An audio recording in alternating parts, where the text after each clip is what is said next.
All right, so I'd like to thank everyone for joining us today. My name is Jacqueline Luna, and I am the Adult Services Librarian here at the Coronado Public Library. And today's event is presented by Soroptimist of Coronado, and it is to talk about Coronado women and their legacy in honor of Women's History Month. So I'd like to turn it over to Jen Alvord and Carol Lambert, who are going to give us the history of the Soroptimists, let us know what amazing work they do here in our community, and a little bit more about that Legends program. Thank you so much for joining us, ladies. Thank you, Jacqueline. And I would like to thank you on behalf of Syroptimist International of Coronado for allowing us to be one of your speakers this month in honor of Women's History Month.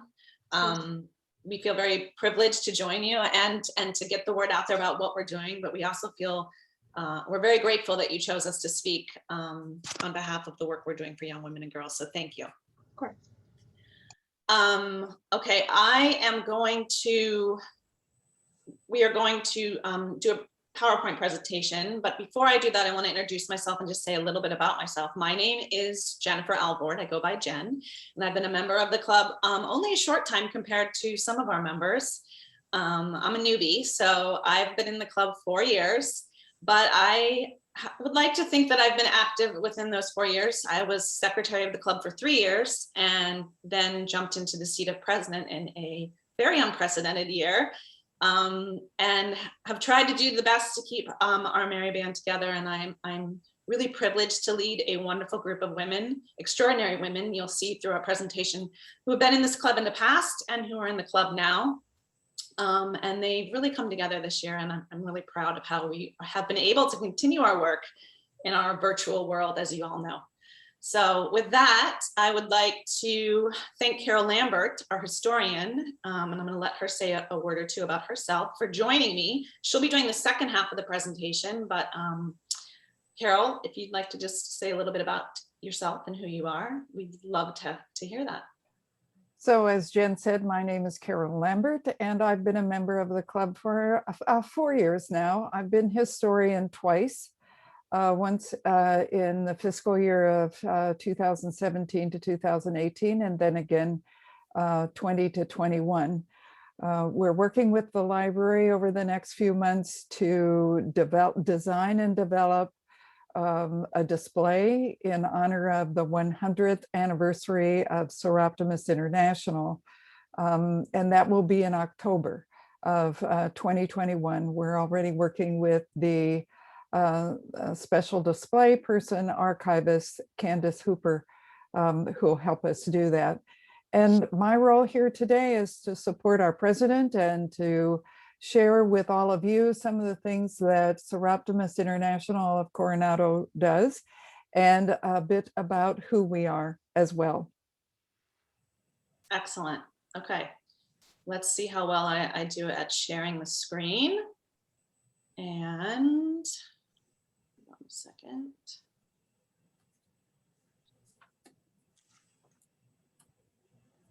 Okay.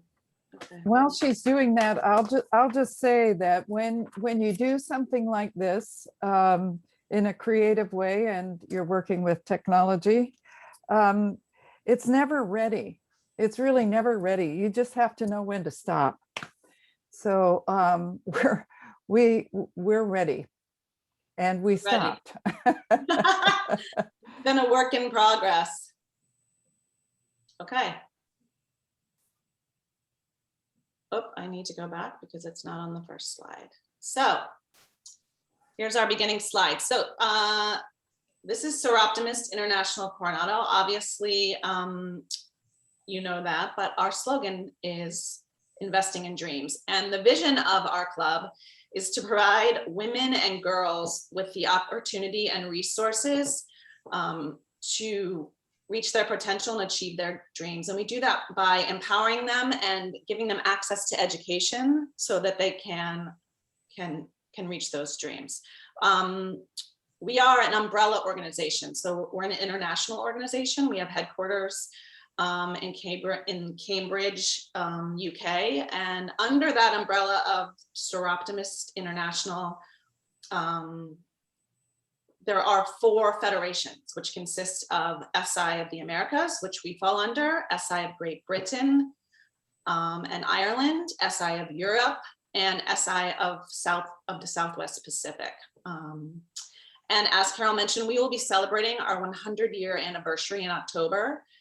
SIA of the Americas, and Syroptimist International Coronado will actually be turning 75. So it's a big year for us, and we have a lot of celebrations to do. That will be happening in October, and you'll be seeing more about that hopefully in the paper and around the community, because we really want to celebrate our rich history and tradition and all the wonderful work that we've done. Our local group here is a group of about 35-ish women. They're professional women of all ages and all backgrounds. And we come together on a weekly basis to have program meetings, but also a big part of our meetings are friends and fellowship. I mean, I think what I've learned this year from this club is these women have each other's backs and are very supportive and very giving, not just with the women and girls that we support, but with each other, which is fantastic. So a little bit about our history. Like I said, we are founded in 1921, so we're coming up on our 100-year anniversary, and our name loosely translated means best for women. Our founding charter member was Violet Richardson. So she will be honored, and I'm sure mentioned again later down the road in our celebration coming up in the fall. And Soroptimist of Coronado gifted over $65,000 towards grants and scholarships that support young women and girls. And that was our gift last year to the organization. And one of our signature programs is the Live Your Dream program, which is a unique educational award for women who are the primary financial support for their household. And if they go on, we award them locally in our club, but you can go on to win a national Live Your Dream award award, which our local award winner last year actually did do that. So we're very proud of that. You can win up to $16,000 to offset the cost of your tuition, to purchase your books, to use it to spend on transportation or get childcare, so that you are able to continue your education and reach the dreams that they want to do. So this year, we just awarded 3 Live Your Dream Award winners there, and there's a picture of it here. Kathy Mcjanet is in the middle there in the red turtleneck. She's our Live Your Dream coordinator, and we just gave 3 awards out that we're very proud of this year, and we're going to be hearing from those girls later this month. So we do keep in touch, and we follow up with each of those young women as they go on with their educational career. In terms of scholarships, we have a bunch, but we offer 4 scholarships currently this year to students that are attending Southwestern College and are working toward graduating from that college and pursuing perhaps a higher education, a degree in another university, or working toward employment. We have also provided a scholarship to a woman at the Barrio Logan College Institute, which is an institution that serves underserved students, usually students who are going to be the first one in their family to go to college. And they do this by offering after-school programs and mentoring the children from about the 3rd grade on. They require parent involvement in their program, which we think is very important because this helps ensure the success of the child. And they have been doing this since 1996 and have developed a model that has proved to be very effective. They boast a 100% high school graduation rate and an even more impressive 100% college enrollment rate. So we are happy to support that organization. The 3rd one is a scholarship we offer to Casa Hogar Sion College. This is an orphanage that's located in Tijuana, very close to us over the border, and it's home to about 75 children right now, ages 2 to 23. There's a dedicated staff of 15 people who serve these children, 10 of whom live on the property and work there. And they are completely responsible for the care of those children and committed to providing them with quality education. So we have supported them in years past, and I imagine we'll continue because it's a fantastic program. And last but not least are 4 scholarships that we offer locally here to students at Coronado High School and Coronado School of the Arts. And 3 of those are in honor of some amazing women many of who you may know, may not know, but Sybil Stockdale is a name that is very well recognized in our community. You'll be hearing about her a bit later. Jane Granzer and Carol Rader, who were women that contributed majorly to the growth and development of our club. And so we are proud to give scholarships to high school girls in their name. And so I am going to turn it over to Carol, who is going to kind of discuss some of the grants that we give to support women and to support organizations that seek to end human trafficking and domestic violence. Thanks, Jen. Thank you.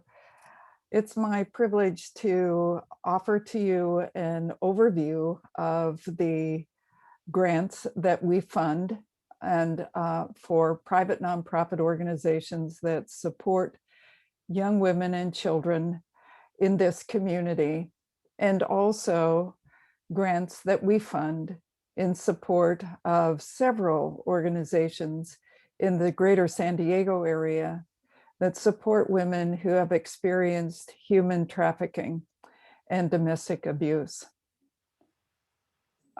So starting with the grants to support women, on the left of your screen, the Siroptimist Service Awards. In general, those awards are given to younger women, ages 14 to 15 or 16 to 18, and often those young women come with their grant application from the Coronado schools. And their grant application is highlighting and describing the service activities that they have been doing to make the community and the wider world beyond them a better place for women and girls. And one of those service awards, it was given several years ago, was for a program called Days for Girls. And it was a program where local students made fabric and provided supplies for women and young girls in other countries who did not have access to these kinds of supplies for menstrual care. It was a major, major project, and it really was a worthwhile service to young women their age. Another program that we support is known as Just in Time for Foster Youth. And this is a private nonprofit that partners with the San Diego County Child Welfare Services because it provides support for foster youth who are aging out of the system, which means that they are between the ages of 18 and 20 or 26, 25 or 26, and they're getting ready to leave the foster care system. They're no longer wards of the state. But that doesn't mean that they don't have continuing needs for support and guidance and counseling. So Just in Time for Foster Youth helps women who are college bound in their age group between 18 and 26. It provides a range of services from transportation vouchers to low-cost housing. They do have low-cost housing for around 8 young women, and a place to take a shower or workshops that strengthen their skills and their, particularly in communication, getting ready for employment, getting ready and staying in college and in relationships. The Just in Time for Foster Youth physical location is in Mission Valley near a trolley stop. So it's easily accessible to youth who need to have those services. And there's continual collaboration with county welfare services, as I said. One of the other private nonprofits that we grant funds to is unique, in my view. It's unique. It promotes bonding between a mother and her children through reading books together. But what's unique about it is that these mothers are incarcerated. They're either in prison, they're in detention, or they're in rehabilitation. But the focus and intent of Reading Legacies is to strengthen this bond and to stop the cycle of incarceration and delinquency.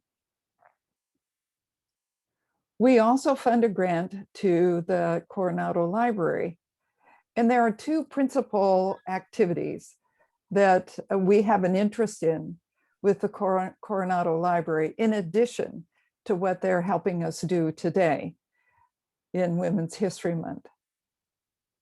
The first of those is to provide subscriptions to magazines or journals that are of interest to young children. I understand that there's a periodical called Beans, B-E-A-N-Z,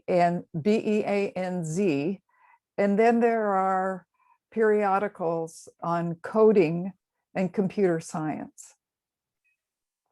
The second thing that I want to emphasize here in our relationship, Soroptimist of Coronado and the Coronado Public Library, is the fact that they have assisted us to develop and organize an inventory, an archive of all of the things that have been collected by members since our beginning.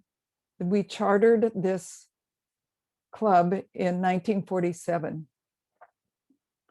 So beginning in 2017, with a small group of Coronado members, we gathered together on a weekly basis and poured through and organized all of the materials that came to us from various members' garages or storerooms or offices. And under the supervision of Candace Hooper, her guidance, we all learned how to wash our hands very thoroughly in 2017 before we touched any of those archivable materials. So there were newspaper clippings, there were lots and lots of photographs, there were proclamations, and there were programs from the prior 16 years of luncheons that we've had at the Marriott Hotel and Resort. That archiving project, we were told when we started, when Candace looked at all of the boxes that we brought and all of the materials that we had, we really didn't have a good idea of what they were. We had a wide range of nicely organized albums that were put together by one of our members, Tippy Thibodeau. So that made organizing that material pretty easily, but there was a lot of other stuff to read and to look through and to inventory. And Candace helped us do that. And we finished that project, the group finished that project in late 2020. She told us at the beginning it would take two years. And she helped us get supplies that included acid-free paper so that what we were archiving was certainly going to be long-lasting. And those archives are securely stored now at the Coronado Library, and for that we're exceedingly grateful. Another private nonprofit that we support, and this is a new one to us, but one that creates a lot of enthusiasm and a lot of excitement, is the Responsibility School in the Tijuana dump. And it has a sister program, a responsibility school in Nicaragua now. The history for this is that a special ed teacher from the Northeast in the US had a brief trip to Mexico in the early 1980s. And he became aware that people in their families lived and worked in the Tijuana dump. And he felt that it was absolutely necessary and his personal calling to create a school for the children who lived in that dump. So now he has 3 buildings. He's done a lot of fundraising. He has children and youth who are living in the dump or used to live in the dump attend those schools. Several graduates from those schools, it goes from K through 12. Several graduates have themselves gone on to become teachers and they've returned. Their experience in working with David Lynch and their neighbors children has excited them and has informed them about the value of helping the poorest of the poor. And this is also happening in Nicaragua. David Lynch told us in a recent presentation, I mean, recent, meaning probably a year and a half ago, that he tells his students always that the decisions are theirs and it's your responsibility to follow through on those decisions. Another program that we're grateful to know about and support is called Home Start Maternity Shelter. And this is a private nonprofit for pregnant and parenting women who are homeless or who have been homeless. This shelter provides housing for pregnant and parenting women and their children. It also provides education and workshops and on-the-job training to help these women develop a sense of self-sufficiency, develop skills, financial skills, business management skills, and certainly healthy relationships with their children and their family. The houses that they have for shelter were donated to them. The workshops are taught by volunteers. The business experience is a little cottage industry where these women learn to make and sell and market the candles.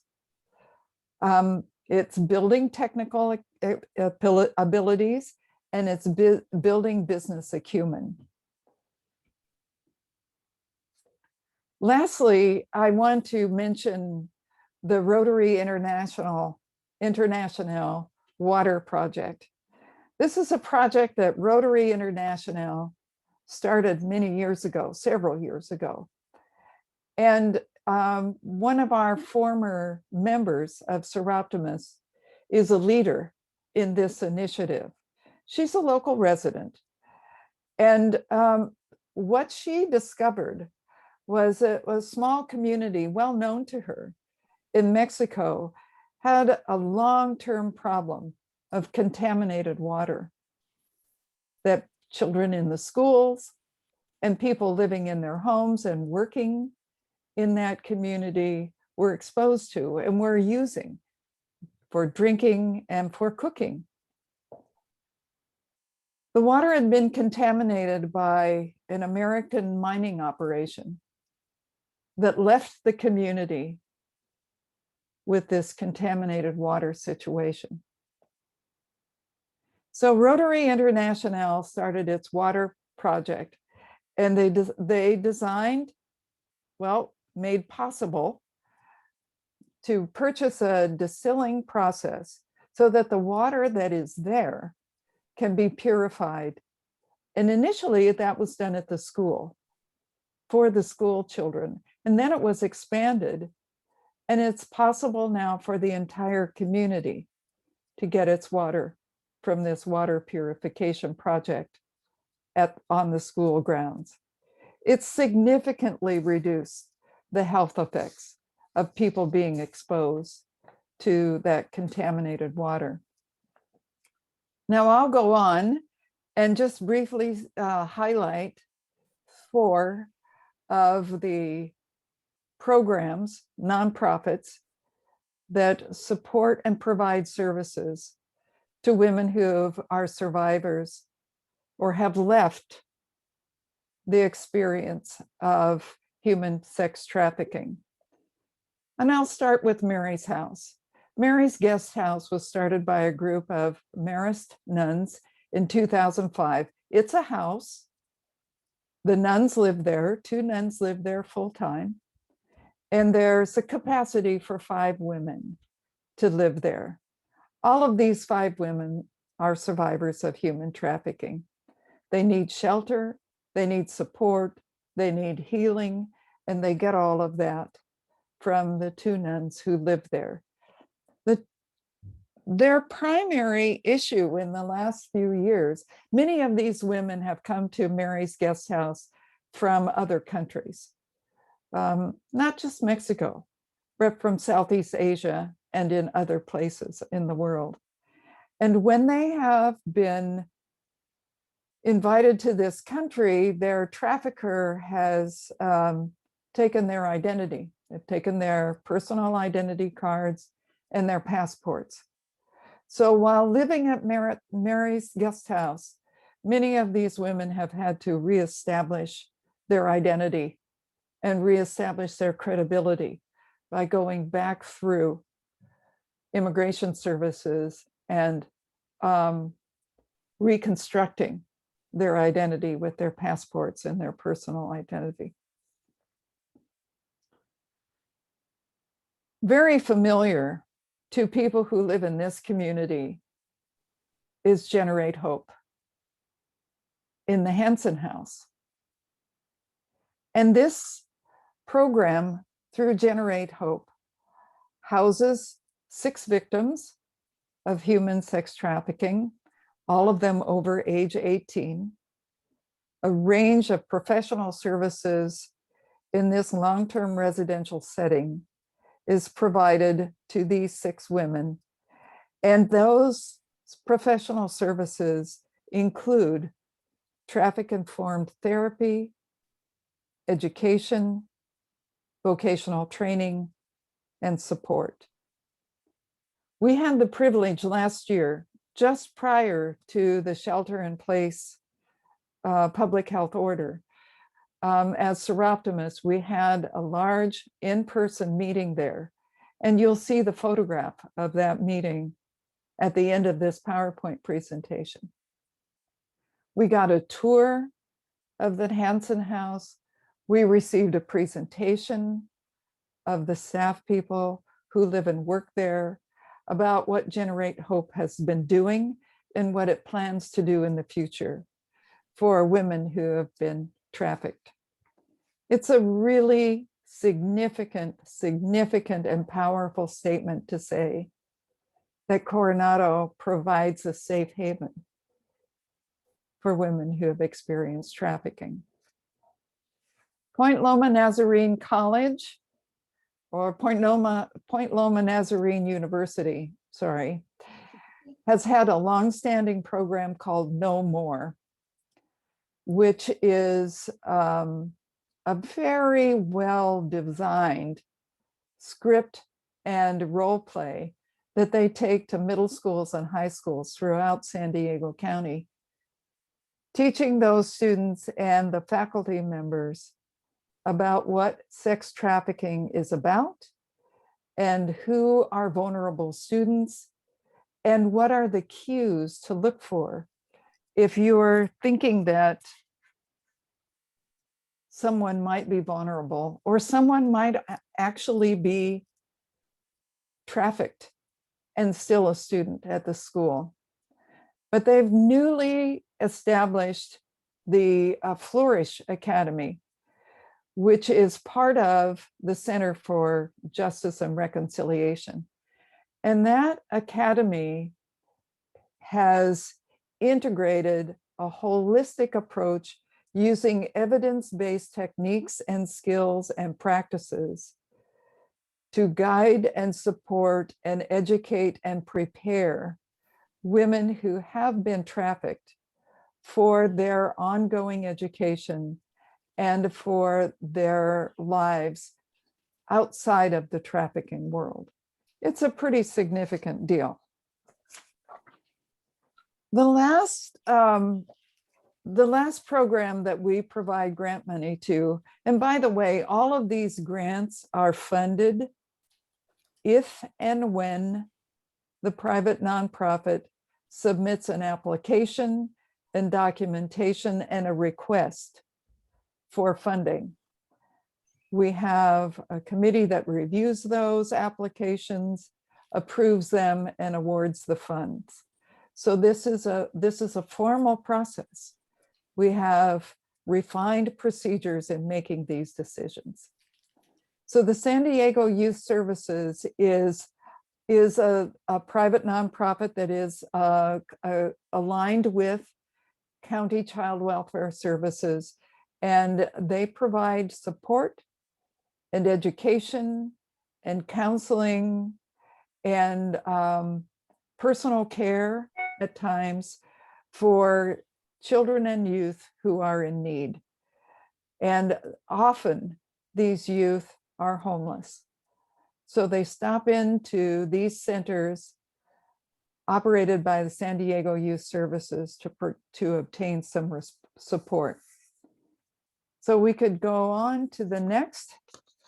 And now this is just kind of shifting gears now, because the title of this presentation and how it was marketed to the community was to focus on the legends, the Soroptimist of Coronado,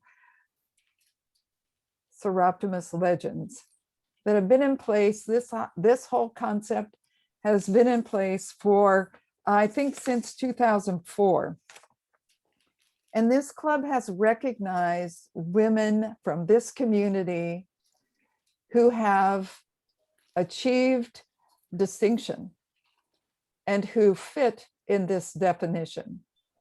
For Syroptimist International of Coronado, a Syroptimist legend or Syroptimist legends are exceptional women who have served their community, state, or nation as leaders and contributors to the improvement of the lives of women and girls. These women have distinguished themselves through their efforts to guide and inspire others. The Syroptimist legends serve as role models of caring for and commitment to a better world.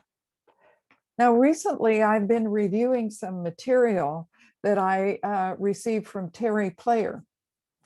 And in that material were a group of newsletters that were written in the early 1980s. One that I read recently was from 1984. And there was a statement there from Bill Kinsler, who was the president of Rotary at that time. And this is a quote. He was speaking to our club, but he was speaking as the president of the Rotary Club at that time. So the quote is, "In belonging to a service organization, such as Syroptimist, there exists the opportunity to meet many women who willingly render services above self.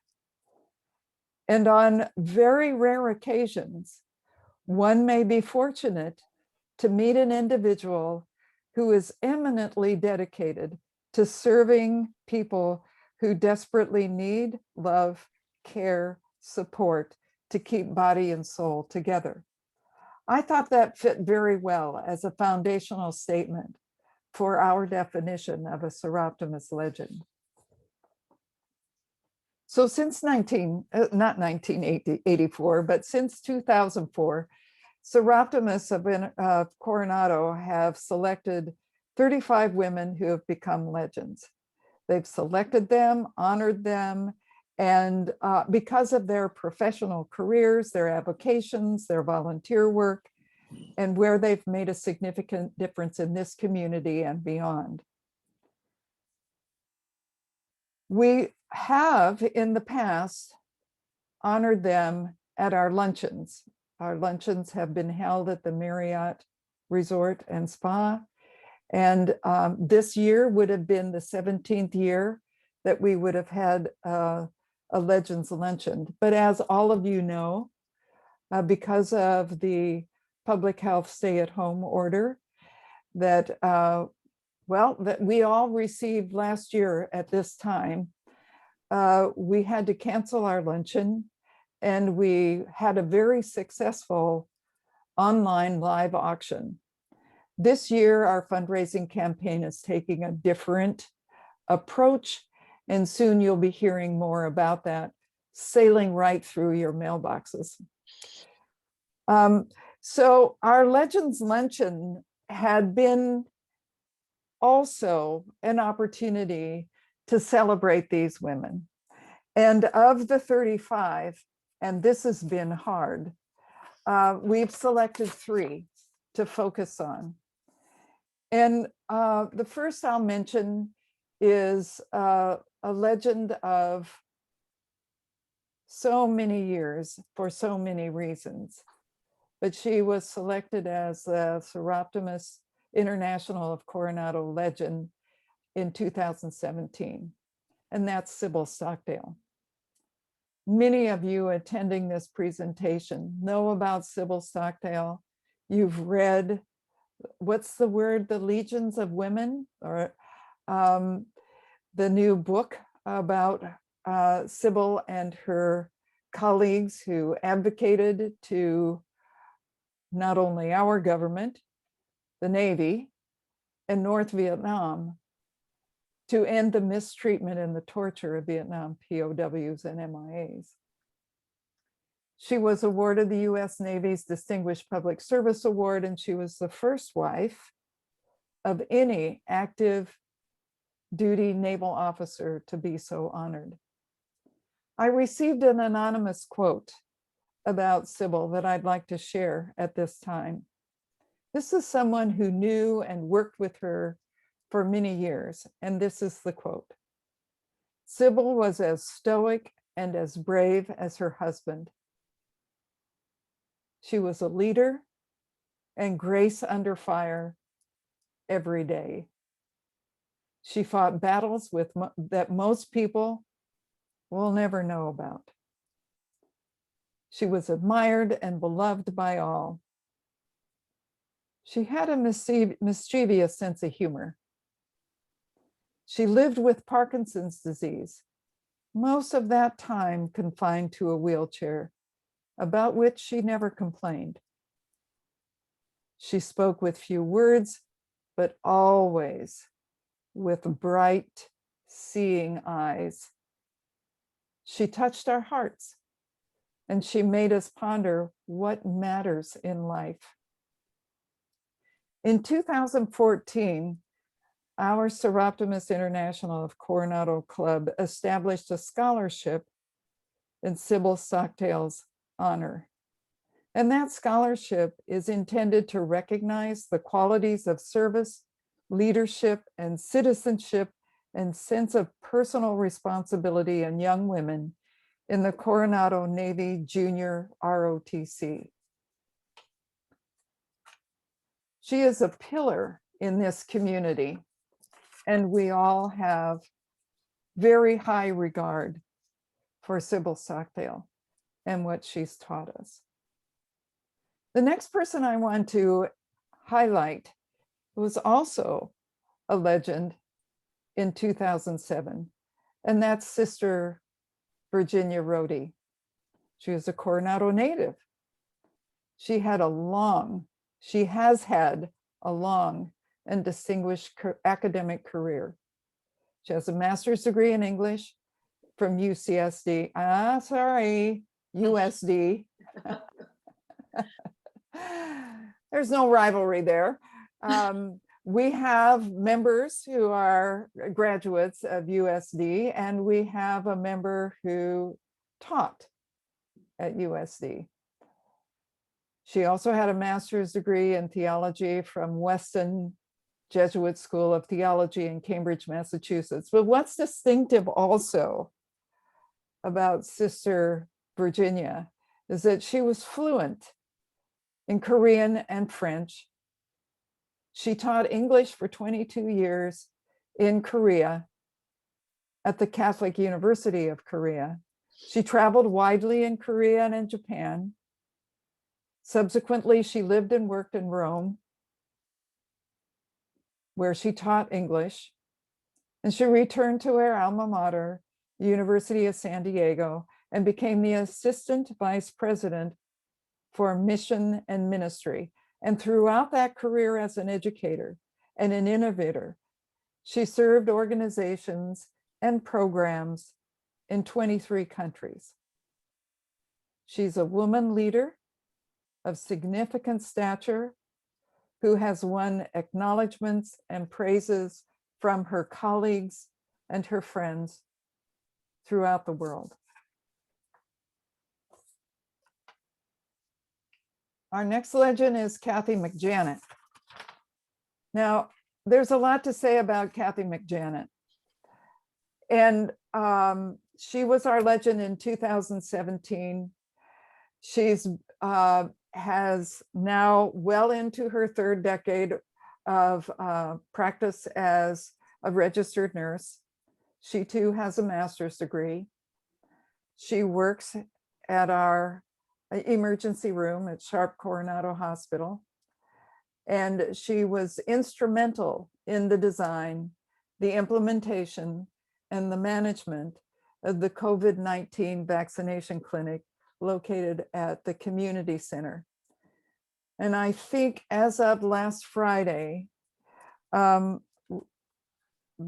clinic has administered 18,000 vaccines, first and second vaccines. Kathy was initially a teacher and a faculty member at Southwestern College in the nursing program there.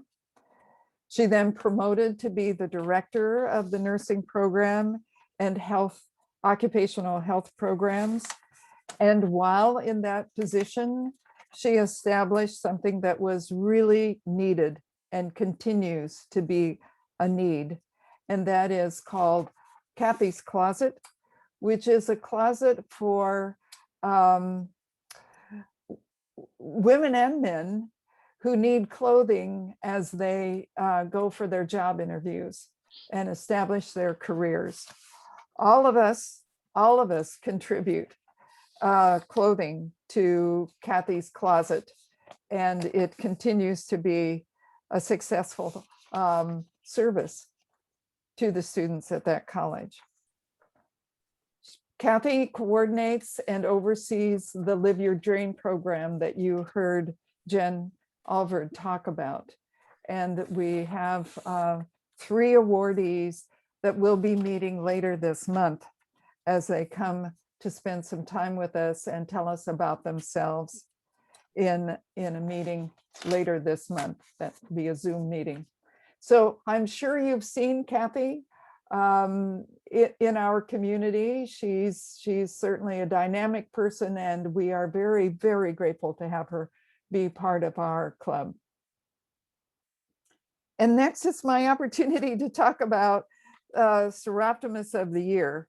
And that's a unique to Siroptimists in Coronado to have the Siroptimist of the Year. I think it's, I could be wrong, but I think it's a distinction that we've had in the club since 2014 or maybe earlier. But I want to just highlight 3 people to you and commend them to you for their service to the community, as well as to their leadership and their skills in fund and friend raising for Soroptimist of Coronado. Jen Alvord has been a member of this club, Soroptimist of Coronado, since 1988.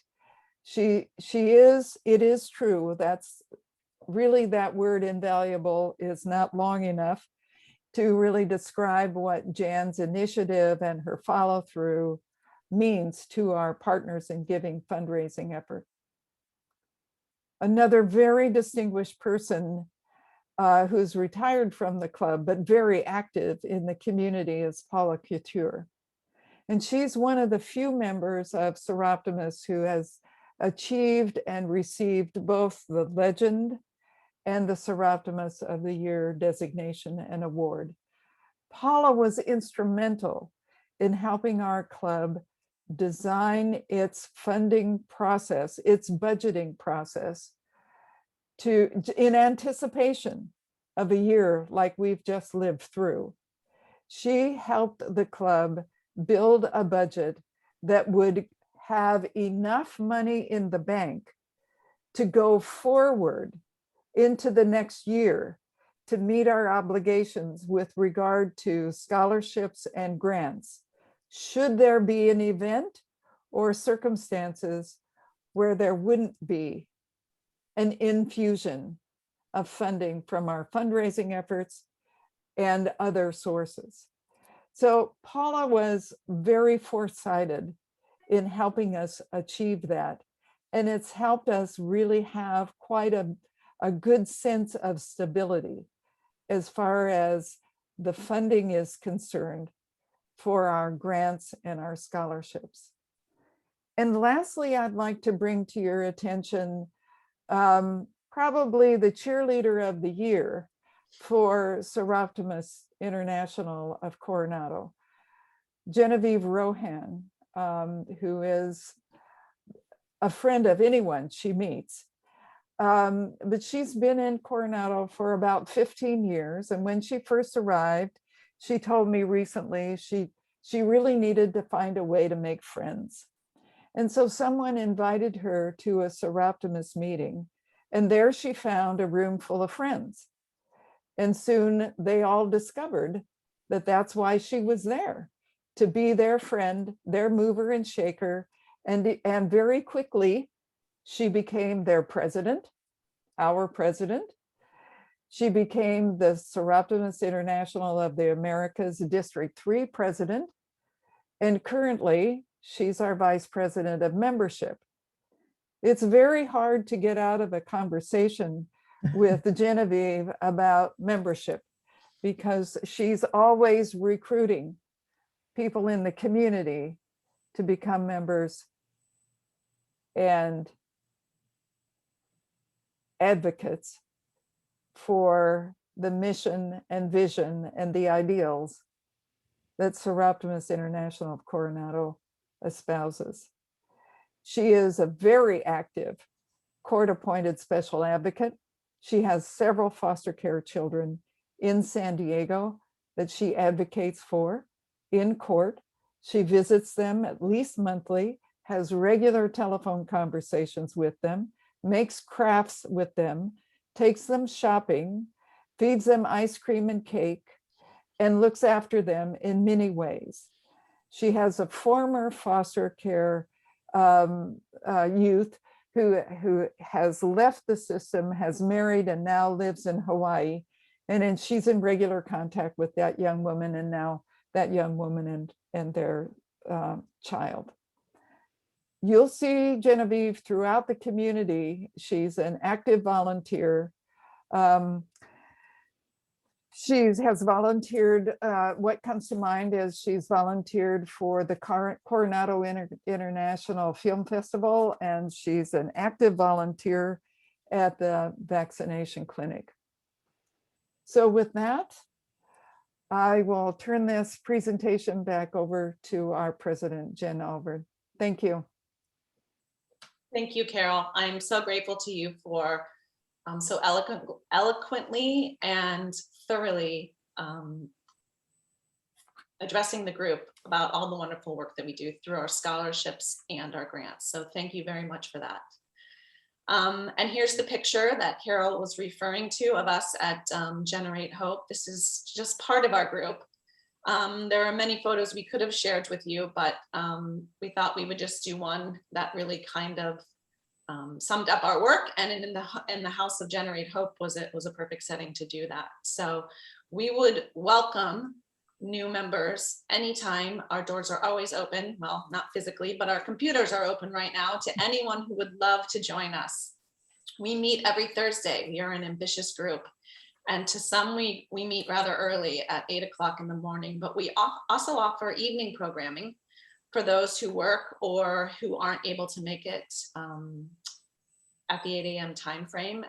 And we do have board meetings and business meetings that are limited to members, but our program meetings are open to anyone. And so we invite you to reach out to us if you would like to join us. Those program meetings consist of speakers from around the community, but also organizations that we support that have asked for grants that Carol mentioned. If they are interested in us granting them money, they must come in and talk to our club so that we know what they're about before they submit their application. And so we hear from past grantees and then organizations that would like for us to gift to them in the future. And we've had some wonderful speakers and continue that throughout this year virtually. Like I said, we will also be having our Live Your Dream Award winners coming up at the March 18th meeting at 8 a.m. So we're all looking very forward to hearing about their stories and how we have helped impact their lives and how they're going to move forward. Jen Rohan would not, if I didn't have the cheerleader, I have to be the cheerleader of the group for her, and I am not doing her due justice because she's got an enthusiasm and an energy that is unique to her own. Trust me, we love her for that. But she wanted me to remind you that we would love for you to attend our meetings and become a member, and you don't have to be there every Thursday. So we would welcome you. And I want to finish up by again thanking the library for having us give this presentation. You will be seeing us more in the community. We are just now launching our Gift and Uplift campaign, which is taking the place of our luncheon. We unfortunately are having to do a paper campaign, a mailing campaign because of the pandemic. But you've seen through the past what our luncheons have done, all the money that we've raised, all the women that we've honored, and we plan to continue that in the future. I'm not sure in which direction we'll go, but we will not stop the work that we do. So thank you for allowing us to share our organization with your organization.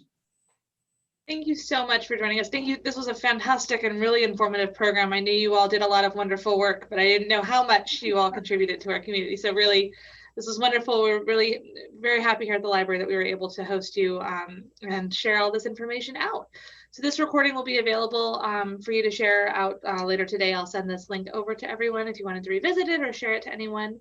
In addition, one thing that is going on right now here at the library that I did want to make everyone aware of is we are currently looking at plans to expand our main event room, the Win Room, here at the Coronado Library, and it is open to public comment. So there are 2 plans that are out there. We would love for everyone to look at them online. They're at commentcoronado.org. We also have the plans here in the main library in the lobby right now that you can look at and see and share your input. The new room is definitely going to be something that'll take us into the next 50 to 75 years. The old room has been here since 1973, I believe. So we're looking forward to hearing everyone's input on that project. So just wanted to give a quick plug to that. With that, I'd like to thank everyone so much for today, and I will go ahead and end the meeting. But thank you all for your time and all the wonderful work you do here in Coronado. Thank you. Thank you. Bye.